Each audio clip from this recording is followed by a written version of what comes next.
Growing up, there is nothing worse than being told no by your parents, right? As a kid, think about it. What is the worst thing? You go to your mom and dad or your guardian or grandma or whoever you had to ask as a kid, and you go to them and you say, "Can I?" And you hope and you present your case, and they say no.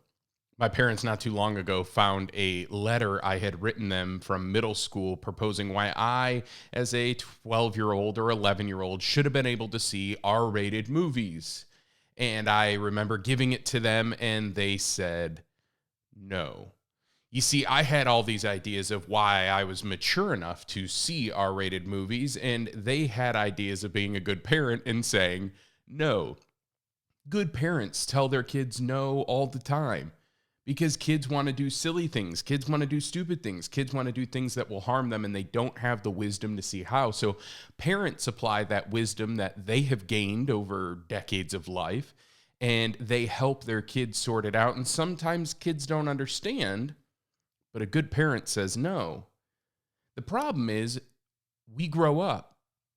And sometimes as adults, because we've developed this bad relationship with no, thinking it's always the worst thing to hear no, we think that life begins as an adult when no one can tell us no anymore. When we're free to do whatever we want, when we never have to say no, including to ourselves. But it seems, even as an adult, learning to parent ourselves and learning to say no ourselves is actually where adulthood and a lot of times good things begin. What if I told you that most of the good things in your life, most of the things you're searching for, most of the things you're hoping for actually begin at telling yourself no? Let's look at Titus 2 because that's our verse of the day. Titus 2:11 through 12. Paul writes, "For the grace of God has appeared that offers salvation to all people. It teaches us to say no to ungodliness and worldly passions, and to live self-controlled and upright lives in this present age." I doubt many of us think of the word no and then also think of the grace of God in our life.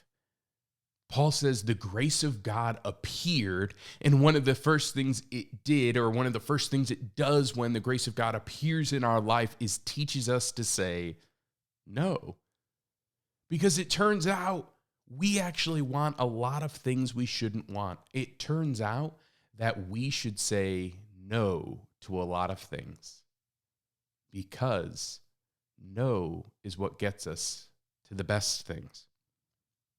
What if being an adult, what if being a mature Christ follower isn't just about saying yes because we can, because we no longer have a parent over us that can tell us what to do? What if being a mature Christ follower, what if being an adult is actually learning to tell ourselves no, learning good boundaries, learning respect for ourselves, setting ultimate goals and ultimate disciplines, and saying no to the things that will keep us from the ultimate things that we desire in this life, namely in Titus 2, to live for Christ.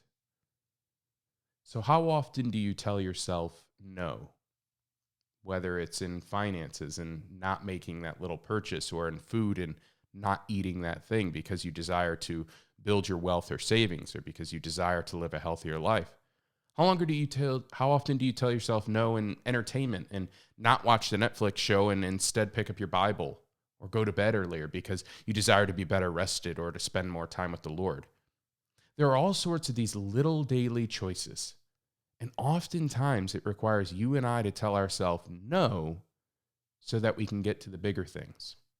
Whether we saw it or not, a lot of times when our parents told us no early on in our life, it's because they were using wisdom and keeping us from things that would harm us. What if you and I ought to apply that same lesson to ourselves and tell ourselves no more? For the grace of God has appeared, and it teaches us to say no.